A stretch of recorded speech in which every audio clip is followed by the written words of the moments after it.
Okay, let's unpack this. Get this.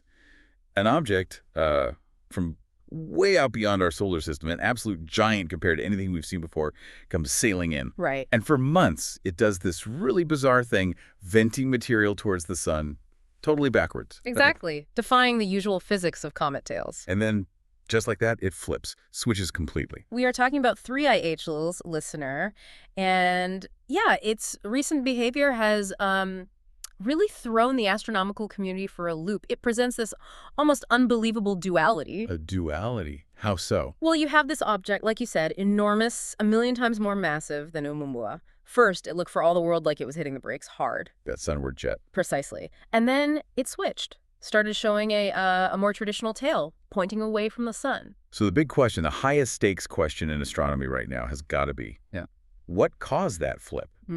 Is it some kind of freakishly huge comet driven by, I don't know, exotic physics we haven't fully grasped, weird ice chemistry? That's one possibility. The natural explanation, though it requires some unique conditions. Or, and this is where it gets wild, are we maybe seeing something else?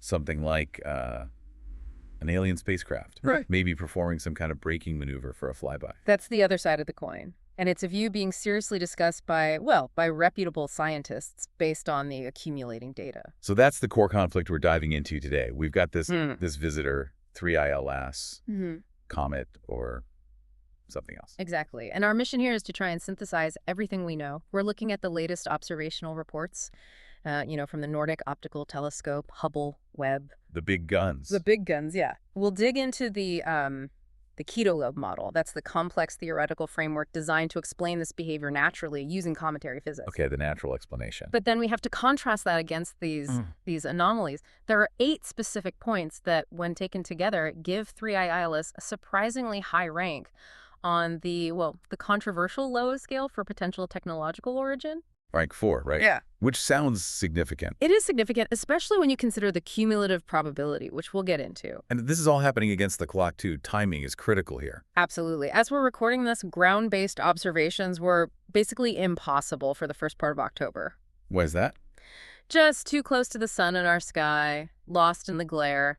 And its perihelion, that's its absolute closest point to the sun. That was scheduled for October 29th, 2025, so just around now. Exactly. And then its closest approach to us, to Earth, is December 19th, 2025. So what we see after it comes around the sun, especially in December, that's going to be huge. It's crucial. That period, after baking so close to the sun, could tell us a lot about its true nature. Is it just a big comet behaving weirdly, or something else entirely? Okay, so to really get a handle on this debate, we need to go back to the beginning. What's the first thing that made scientists go, huh, that's weird? Right. We need to dive deep into that initial anomaly, the anti-tail, because that's what really broke the mold.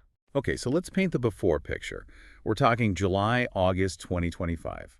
The Hubble Space Telescope is getting these incredible high-resolution images, and specifically July 21st, 2025. Hubble sees this really distinct sunward anti-tail, like a jet pointing straight at the sun, which feels fundamentally wrong. It does feel wrong. Now, there's a common misconception here. Many comets can look like they have an anti-tail. How so? Like an optical illusion? Exactly. It's often just geometry. If we're looking back along the comet's path, the dust spread out along its orbit can appear to point sunward from our perspective. Okay, so just a trick of the light sometimes. Sometimes, but the data for 3ITLAS suggested this was different. This wasn't just perspective. What made this one stand out? What was so suspicious about this anti-tail? It was the shape. The geometry. When Hubble first imaged it, the projection looked maybe 2 to 1 elongated, 2 units long for every 1 unit wide. Okay, like a slightly stretched blob. Right. But then researchers did the hard work. They corrected for the viewing angle, reconstructing it in 3 dimensions. And once they did that, the elongation ratio just shot up, 10 to 1. Wow. So much narrower. Much narrower. This wasn't just diffuse dust scattering randomly. It looked like an incredibly focused, almost collimated structure, like a powerful jet, or maybe a plume of really reflective stuff being actively pushed against the sun's radiation pressure. It looked like thrust. It really did. That's the interpretation some scientists immediately jumped to, understandably. So that jump from maybe a geometric effect to a 10 to 1 focused plume, that's a huge deal. It's key. It meant something substantial was being ejected sunward, whether that was natural venting on an unprecedented scale or, well, something artificial generating threat. Generating thrust to brake, maybe. That would be the implication in the technological scenario, yes. A braking maneuver. Okay, so that's the baffling before. Then came the big change, the flip. Exactly. Yeah. By September 2025, we started getting new images. These came from the 2.5-meter Nordic Optical Telescope. That's in the Canary Islands. And those images provided the definitive data point. They clearly showed that the sunward antitail, the thing Hubble saw so clearly in July and August, it was gone, vanished. Completely gone. Completely gone. And instead, it had flipped. It was now showing a traditional dust and gas tail directed away from the sun, just like you'd expect. Another telescope saw this too. Oh, yes. It was confirmed pretty quickly by observations from Keck, Gemini South. The big observatories backed it up. The anti-tail shrunk. The away from the sun tail grew. Okay, so a radical shift in direction. First pointing at the sun, then pointing away. If this is natural, you need a really, really good explanation. You absolutely do. It can't just be standard cometary behavior, and that's where this detailed model comes in the Keto-Loeb model. It tries to provide that natural explanation. Keto and Loeb. Okay, what's their theory? How does it explain the flip naturally? Well, the model really hinges on this idea of differentiated sublimation. What's boiling off the surface and when. Sublimation. Turning from solid ice straight to gas. Right, but instead of the usual main driver being water ice, H2O. Which is what most comets are made of, right? Dirty snowballs. Mostly, yes. Yeah. But here, the spectroscopic data, and this includes fantastic measurements from the Spherex Space Observatory, which is new and great for this kind of thing, plus Webb. So good chemical data. Excellent chemical data. It confirmed that the primary driver, the main gas coming off 3I Colossal, is actually carbon dioxide. CO2. CO2, not water. Why is that such a big deal? How does that change things? Because CO2 is way more volatile than water ice. Meaning it turns to gas much more easily. Much more easily, at colder temperatures, further away from the sun. And this high volatility is critical. As 3I Tellus got closer to the sun, the increasing solar radiation didn't just cause a gradual increase in activity. For CO2, it triggered this exponential temperature dependence. Exponential. So it ramped up incredibly fast. Incredibly fast. The closer it got, the faster and faster the CO2 boiled off, driving this massive ejection of material off the surface. Okay, so a huge CO2 eruption explains the amount of activity. But why did it make an anti-tail first, pointing sunward, and then flip to a regular tail?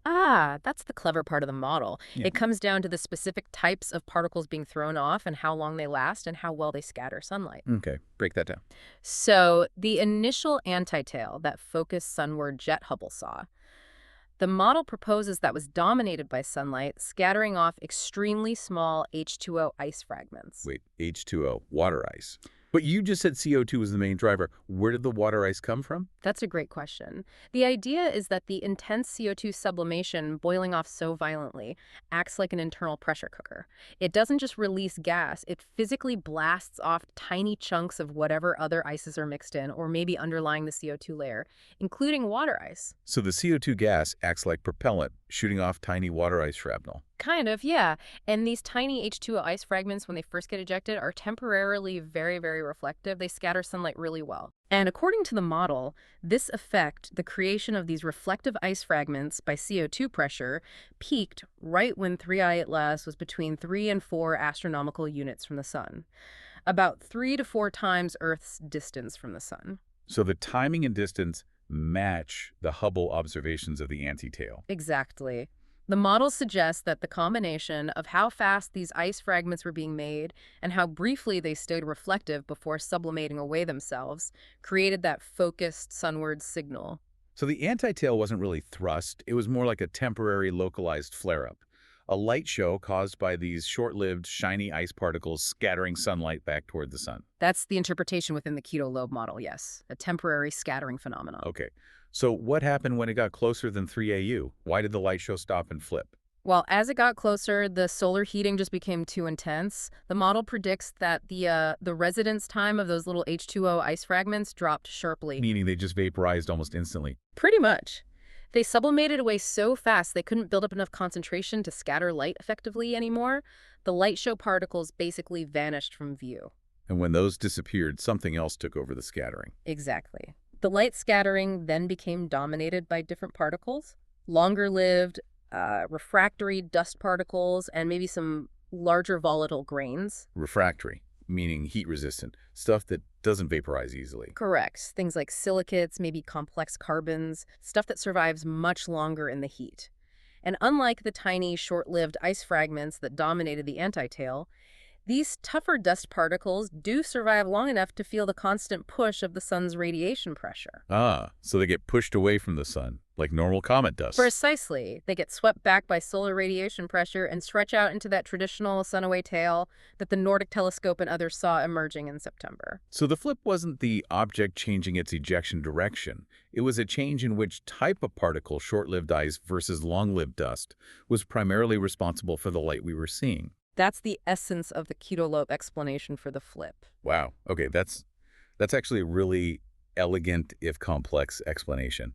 It shows just how incredibly nuanced cometary physics can be. It's not just about size. It's about the specific materials, their thermal properties, the lifespan of tiny particles. It really highlights the complexity, and it suggests 3I Atlas might just be a truly unique, absolutely massive comet dominated by carbon dioxide chemistry. A rare bird, but maybe still a bird. Maybe, but before we fully buy into that, we really need to talk about the sheer scale of this thing, because the size numbers alone are just mind-boggling. They raise their own set of questions. #tag 3. The physics of a colossal visitor. Yeah, the scale it's hard to overstate. When you compare 3I Atlas to the other interstellar visitors we know about, like Oumuamua or 2I Borisov. They're practically pebbles next to this thing, aren't they? It's not even close. 3I Atlas is genuinely in a class of its own. The estimates put its nucleus at about 1,000,000 times more massive than Oumuamua. 1,000,000 times. And Oumuamua itself was a huge discovery. It was. Yeah. And compared to 2I Borisov, the last confirmed interstellar comet we saw, 3I Atlas is about 1,000 times more massive than Borisov. 1,000 times Borisov, 1,000,000 times Oumuamua. So we're talking about something potentially the size of a small dwarf planet nucleus, or at least a very large asteroid. The inferred total mass is estimated to be larger than 33 billion tons. That's billion with a B. Okay, 33 billion tons. How do they even estimate that? Especially for something so far away and fuzzy. Primarily, it comes from analyzing its trajectory very, very carefully, specifically looking for something called non-gravitational recoil, or rather, the lack of it. Non-gravitational recoil. Sounds technical. Break that down for us. What does that mean? Okay, think about a comet venting gas, like we just discussed with the CO2 boiling off 3I Atlas. That escaping gas doesn't just float away, it acts like a tiny rocket engine. Pushing the comet. Exactly. It pushes the nucleus just a tiny bit off the path that gravity alone would dictate. You know, the path predicted purely by Newton's laws, considering the sun's gravity, Jupiter's gravity, etc. So it's like the comet gives itself little nudges that aren't caused by gravity. Precisely. And for smaller, fluffier comets, this effect, this non-gravitational recoil, is often quite noticeable. Astronomers actually have to account for it to accurately predict where the comet will be. Okay, so what about 3I Atlas? Did it show this recoil? Here's the kicker. Despite the fact that it was clearly active, losing an estimated 2 million tons of mass between July and October 2025. 2 million tons. That sounds like a lot of gas and dust. It is a lot in absolute terms. But despite shedding those 2 million tons, astronomers could find no measurable deviation from a purely gravitational path. None. Wow. So all that venting had zero effect on its trajectory. Zero measurable effect, which tells you something profound about its mass and maybe its density. It means 3I Atlas must be so incredibly massive, so gargantuan, that venting 2 million tons of material is like, well, it's like a flea sneezing on an elephant. It has no discernible impact on its momentum. So it's just too big to be pushed around by its own outgassing. Essentially, yes. That lack of recoil puts a lower limit on its mass. It has to be at least 33 billion tons, probably more, for that outgassing to be negligible. That really puts the 2 million ton mass loss into perspective. It really does. Even though 2 million tons sounds huge, relative to the total estimated mass, it's minuscule, less than 0.00005% of its total mass. 0.00005%. Okay, that's practically nothing. To give you a visual analogy, imagine the whole object is, say, 5 kilometers across, roughly the estimate. Losing 2 million tons is equivalent to scraping off a surface layer that's only about 4 centimeters thick. on average. 4 centimeters off a 5-kilometer object. That's like peeling a layer of paint off a skyscraper, like you said. Or maybe the skin off an apple compared to the whole apple. Exactly. So all that dramatic activity we observed, the anti-tail, the flip, it was all happening just in this incredibly thin skin layer. We've only seen it shed a tiny fraction of its surface. Which makes you wonder what the other 99.999995% is made of. Precisely.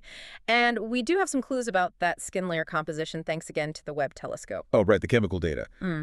What did Webb find when it looked closely? This is when it was about 3.3 AU out. Yes, 3.32 AU to be precise. At that point, the overall mass loss rate was measured at about 150 kilograms per second. Think about that, 150 kilos every single second being blown off the surface. Still sounds like a lot. It is, but the breakdown of what those 150 kilos were made of, that's what really adds fuel to the non-natural hypothesis fire. Okay, give us the numbers. What was in the plume? The measurement showed it was about 87% carbon dioxide, CO2. Okay, matches the Keto-Loeb model driver. Yes. Then about 9% carbon monoxide, CO, another common volatile, but only 4% water, H2O. Only 4% water. That seems really low for a comet. It's extremely low. Typically, comets from our own solar system, whether they're from the distant Oort cloud or the closer Kuiper belt, are dominated by water ice, often 50% or more water ice with other things mixed in. So 4% is a major anomaly. It's a significant compositional anomaly, yes.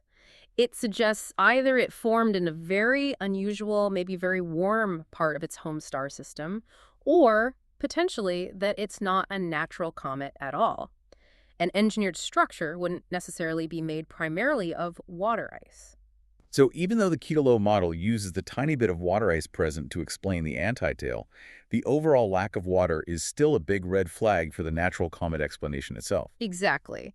The model uses the small amount of H2O ice fragments cleverly, but the fundamental question remains, why is there so little water overall compared to CO2 and CO? It's a structural challenge for classifying it as a typical comet. And that low water content, combined with everything else, it really forces us to seriously consider the alternative, doesn't it? The technological hypothesis. This is where the conversation really shifts gears, yeah. We've explored the most sophisticated natural explanation currently on the table, the Keto-Loeb model. Which works, but feels a little stretched. It requires some very specific conditions.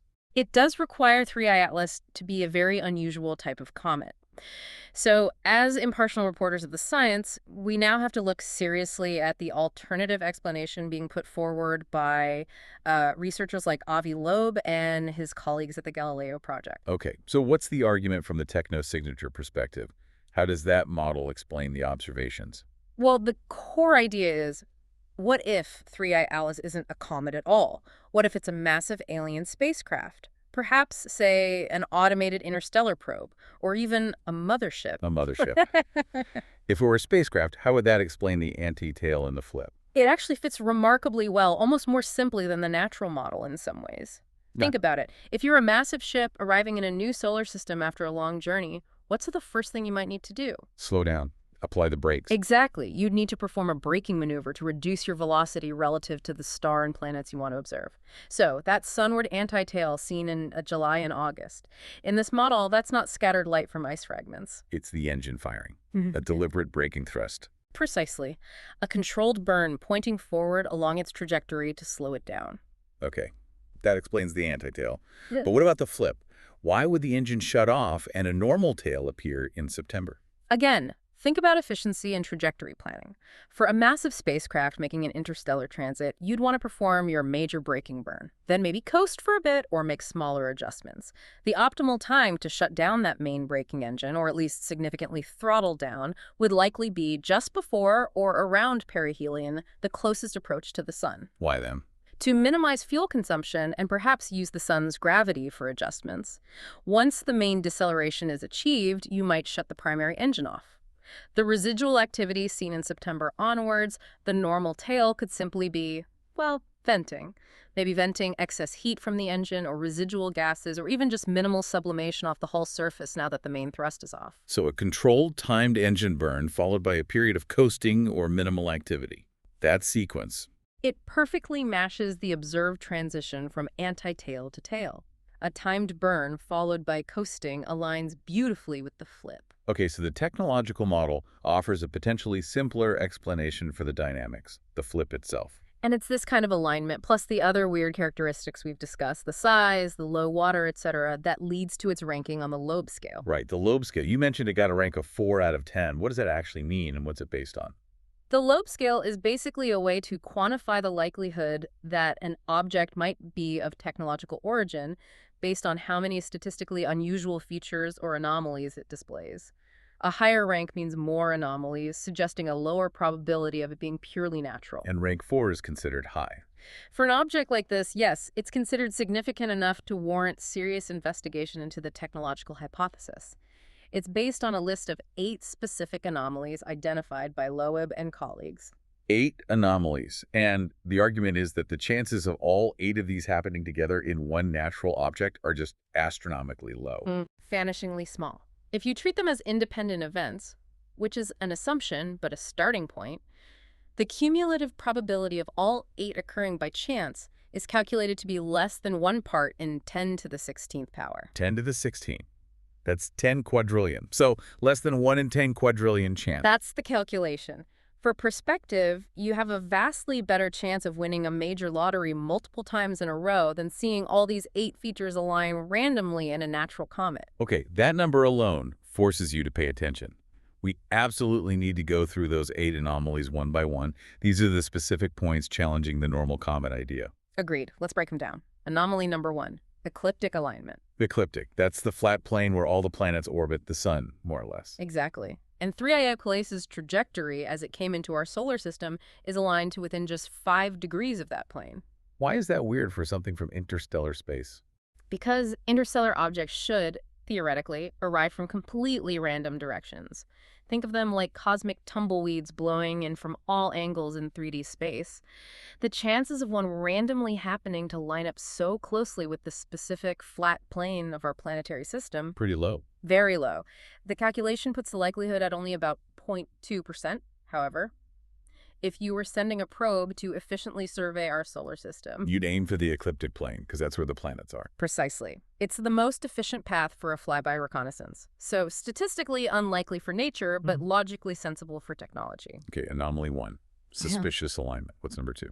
Anomaly 2, the Sunward jet. We've talked a lot about this, but it's crucial. It displayed a genuine, focused sunward anti-tail in July and August, not just a geometric illusion. The 10-to-1 elongation. Yes, something was actively driving material against solar radiation pressure. Whether it was CO2 sublimation in the Keto-Loeb model or an engine in the Tech model, it required a significant directed force. It's anomalous either way compared to typical comet behavior. Got it. Anomaly 3. Anomaly 3, mass and speed.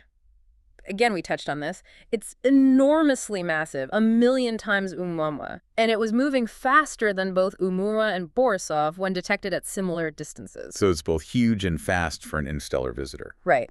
Generally, in astrophysics, you expect fewer large objects than small ones. And finding one that is both uniquely massive and unusually fast, the combined likelihood is estimated to be below 0.1%. It just compounds the statistical improbability. Okay. Huge, fast, aligned with the ecliptic, and at a sunward jet. That's 4. What's next? Anomaly 4, fine-tuned timing.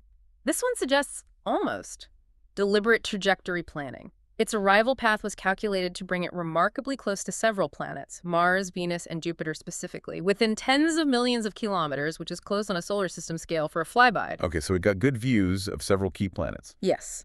But at the same time, its timing was such that right around perihelion, its closest approach to the sun, it was completely unobservable from Earth due to its position relative to the sun. So it got close looks at other planets, but hid from Earth at a potentially critical moment. That's the interpretation. The likelihood of that specific combination of close planetary approaches and being hidden from Earth at perihelion purely by chance is estimated at an incredibly tiny 0.0005%. 0.005%. Wow. Okay, that does sound convenient if you were trying to be efficient, yet maybe a bit stealthy. Exactly. If you were designing a survey mission, you'd want those planetary flybys, but you might also design the trajectory to minimize observation from the potentially inhabited planet during a sensitive phase, like a major engine burn or probe deployment near the sun. Okay, that's a compelling, if speculative, point. Anomaly 5. Anomaly 5, nickel abundance. Now we move from dynamics to chemistry. Spectroscopic analysis of the gas plume showed something really weird compositionally. What was it? It contained significantly more nickel than iron, and the ratio of nickel to another molecule, cyanide, CN, was orders of magnitude like hundreds or thousands of times larger than what we see in any known comet, including our other interstellar visitor, 2I Borisov. More nickel than iron, and way more nickel relative to cyanide. Why is nickel significant? Nickel is a key component in many human-made industrial alloys, especially high-strength, heat-resistant alloys used in things like, well, spacecraft engines and structures. Nickel-based superalloys, for instance. Stuff that needs to withstand extreme conditions. Exactly. Natural comets, being basically primordial dirty snowballs, are expected to have dust with more common stuff like silicates, carbon, and roughly similar amounts of iron and nickel reflecting cosmic abundances. Finding this huge excess of nickel, especially relative to cyanide, it strongly hints at an industrial, non-natural origin for those particles, maybe processed metals. Suggesting the plume contained debris from manufactured materials. That's the suggestion. The probability of this specific chemical signature occurring naturally in a comet is estimated below 1%. It's a major chemical red flag. Wow. Okay, that's huge. We're not just talking trajectory. We're talking about potentially finding the chemical fingerprint of technology. Anomaly 6. Anomaly 6. Low water content. We already discussed this, but it's officially on the list. Only 4% water by mass detected in the coma. Which fundamentally challenges the dirty snowball definition of a comet. It does. While you could maybe argue for exotic formation scenarios and other star systems that might produce carbon-rich, water-poor bodies, it remains a very difficult feature to reconcile with a typical natural object formed in the cold outer reaches where comets are thought to originate. It fits better, perhaps, with a manufactured object not constrained by natural ice ratios. Okay. 2 more anomalies. Number 7. Anomaly 7, extreme negative polarization. This one's a bit more technical. Involves how light interacts with the dust. Okay, polarization. That's about the direction light waves wiggle, right? Basically, yes. When sunlight bounces off the dust grains in a comet's coma, the scattered light becomes polarized to some degree. The amount and direction of that polarization tells you about the properties of the dust grains, their size, shape, how fluffy or solid they are, their composition. And what do we usually see from comets? Typically, cometary dust is thought to be very fluffy, porous, like aggregates of tiny particles. Think soot or dust bunnies. This structure usually results in a fairly mild positive polarization signature under most viewing conditions. And 3I Atlas showed the opposite. It showed extreme negative polarization, much stronger negative polarization than seen in other comets under similar conditions. What could cause extreme negative polarization? It suggests the scattering particles might be different, maybe highly efficient reflectors, possibly more uniform in size or shape, perhaps even non-spherical in a specific way. It's very hard to get the signature from the random, fluffy dust expected from natural comets. But maybe easier if the particles were manufactured, like uniform flakes or spheres. That's the implication. It's easier to explain if the object were shedding, say, uniformly sized reflective particles, maybe for thermal control or navigation or something else. The likelihood of seeing this extreme negative polarization from a natural comet is again estimated at below 1%. Okay, 1 anomaly left. Number 8. Anomaly 8. But wow, signal coincidence. This is the one that often grabs headlines because it connects to, well, SETI history. The famous unexplained radio signal from 1977. How does 3 Atlas connect to that? It's about the direction. 3I Atlas arrives in our solar system from a patch of sky, its point of origin, on the celestial sphere that coincides with the location of the WOW signal. Coincides how closely? To within about 9 degrees. The WOW signal originated somewhere in the constellation Sagittarius, and 3I Atlas's inbound trajectory traces back to that same general area. 9 degrees is kind of close, kind of not, in cosmic terms. It's arguably the most circumstantial of the 8 anomalies. 9 degrees is a decent patch of sky. However, statistically, what are the odds that an interstellar object arriving from a random direction would happen to come from that particular patch of sky associated with the most famous candidate SETI signal ever detected? Still pretty low, I guess. The calculation puts the random chance at about 0.6%. Again, not definitive proof of anything on its own, but when you add it to the pile of 7 other anomalies: alignment, jet, mass, speed, timing, nickel, polarization. Exactly. When you stack all 8 independent probabilities together, even being conservative, you arrive at that staggering number. less than 1 chance in 10 quadrillion that all these features would occur simultaneously in a single natural object purely by chance. That cumulative probability. It's almost impossible to ignore. It doesn't prove it's alien tech, obviously, but it screams, this thing is incredibly weird and needs extraordinary scrutiny. Precisely. It shifts the burden of proof, arguably. The natural explanation requires invoking multiple rare or unprecedented phenomena, while the technological explanation, though profound in its implications, potentially explains the observations more parsimoniously. Which demands action. Right. We can't just theorize. We need more data, coordinated observations. #V, global action, and the final clues. And that extreme interest, that statistical pressure, has indeed led to formal action by global scientific bodies. Actions usually reserved for things like potentially hazardous asteroids. You're talking about the IAWN, right? The International Asteroid Warning Network. Yes, the IAWN, which is endorsed by the United Nations, they actually initiated a dedicated observation campaign specifically targeting 3I Alphemus. That seems highly unusual for an interstellar object, which by definition is just passing through and not a long-term hazard to Earth. Why IAW?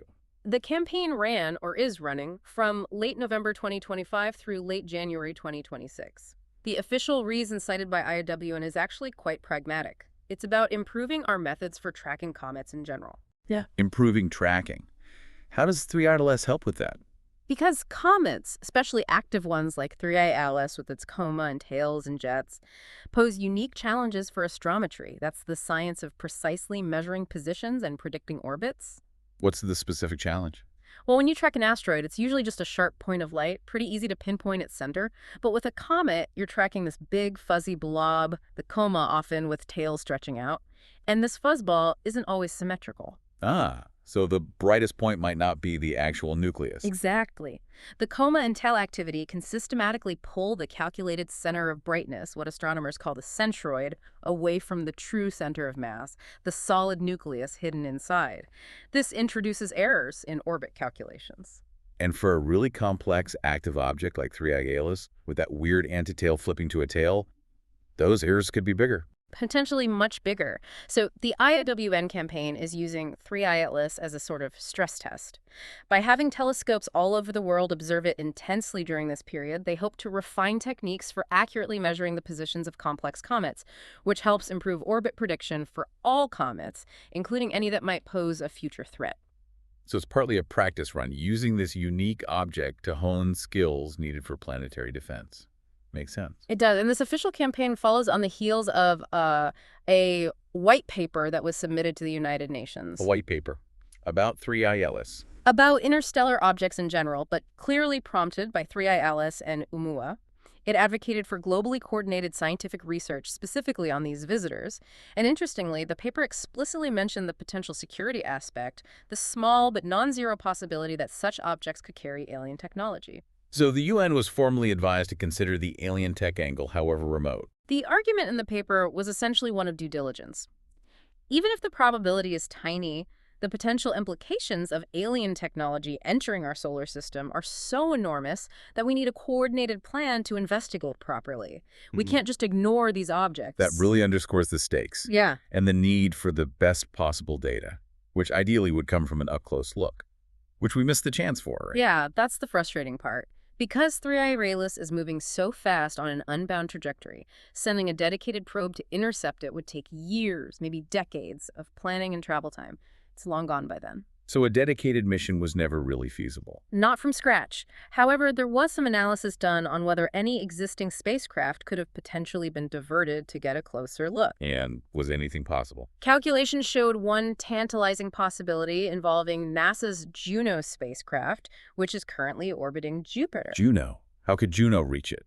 The analysis suggested that if Juno still had the significant amount of fuel, it started with fuel it has since used for necessary orbital adjustments around Jupiter.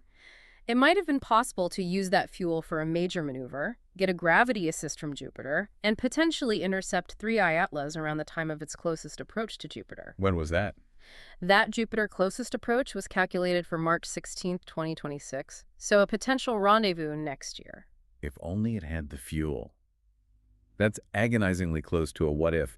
I remember reading that U.S. Congresswoman Anna Paulina Luna even wrote to NASA, urging them to explore options like this.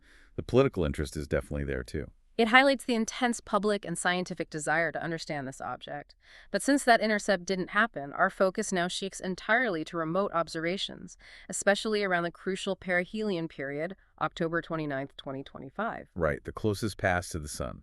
Why is that moment so critical for testing the technology hypothesis specifically? It comes down to basic physics and efficiency, specifically something called the Oberth effect. The Oberth effect.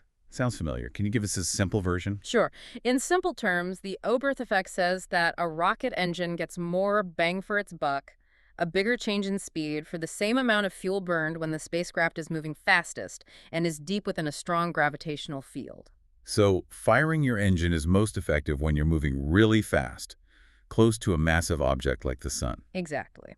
Perihelion, the point of closest approach and highest speed relative to the sun, is the most energy-efficient place to perform a major maneuver, whether that's speeding up or slowing down further. So, if 3I Atlas is a massive spacecraft, built by presumably efficiency-conscious engineers, Then perihelion would be the absolute optimal time and place for it to execute any significant final trajectory changes, or perhaps deploy secondary vehicles. like deploying probes. Precisely.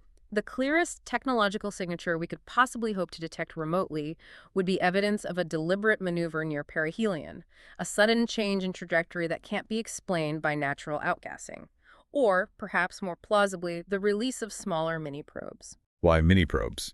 Well, if it's a massive mothership just passing through, maybe its primary mission isn't to stay here. But it could use the Oberth effect at perihelion to launch smaller, more agile probes with maximum efficiency. These probes could then use the sun's gravity to slingshot themselves towards interesting targets in the inner solar system. Like Earth, Venus, Mars, the planets it flew close to on the way in. Exactly. It's a logical strategy from an engineering perspective. And you mentioned the Galileo project earlier. They are actively tasking their observatory network to look for any anomalous objects that might appear near Earth in the coming months, potentially originating from 3I Atlas around perihelion. So people are actively looking for these hypothetical mini-probes right now. They are. But the other big test, maybe the ultimate reality check, comes after perihelion, specifically around its closest approach to Earth on December 19th, 2025. What happens then? What are we looking for in December? By the time it gets closest to Earth in December, it will have fully experienced its perihelion passage. Its surface will have been absolutely blasted by intense solar radiation. Calculations suggest it absorbed something like 33 gigawatts of power at its closest point. 33 gigawatts. That's like the output of dozens of large power plants focused on it. A serious solar furnace. A very serious bake.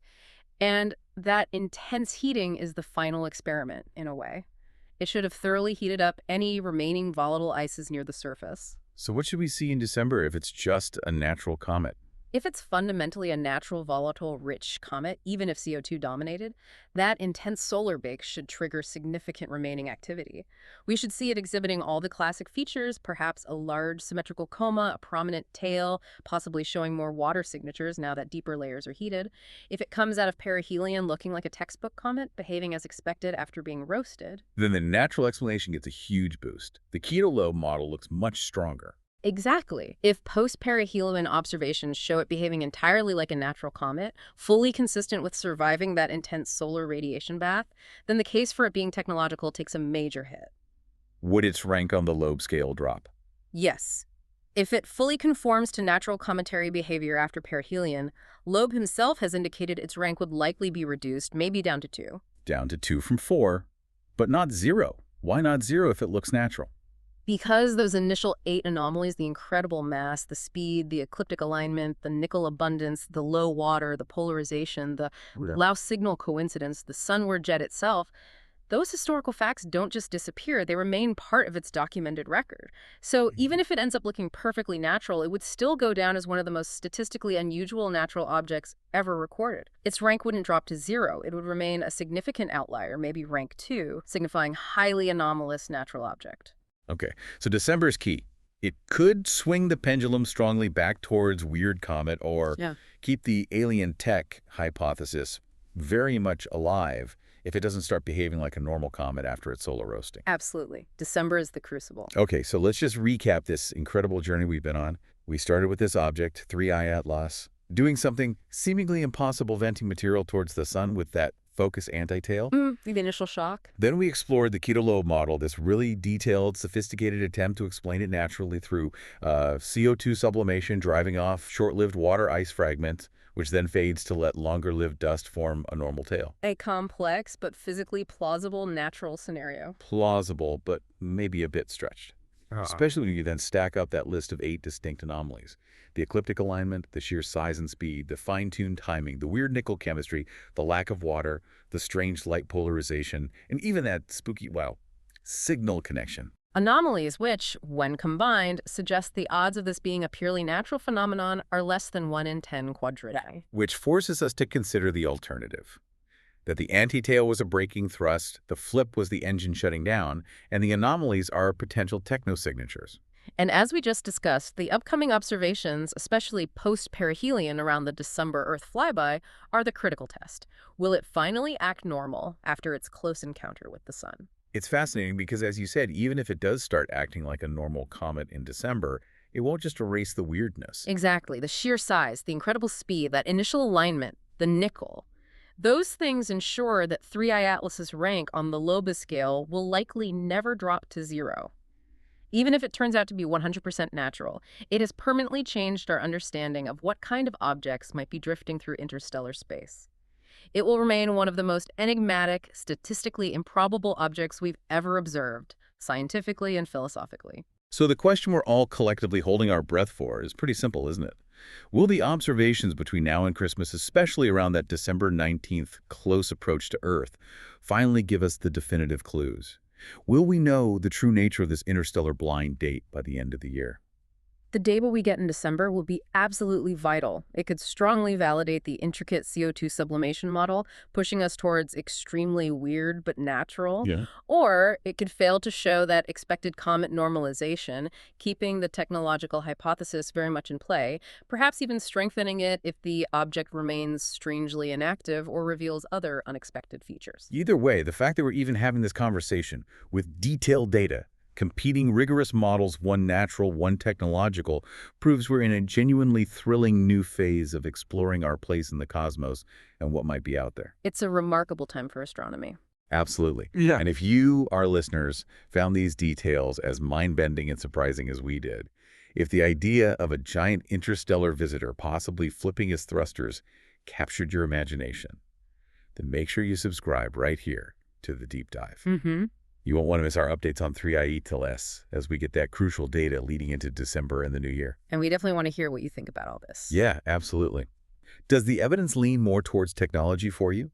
Do those 8 anomalies, with their incredible unlikelihood, outweigh the complexities of the natural comet model? Or does the Keto-Loeb explanation, however intricate, feel more scientifically grounded? Let us know. Share your thoughts down in the comments below. We're really curious to hear your take on this cosmic mystery.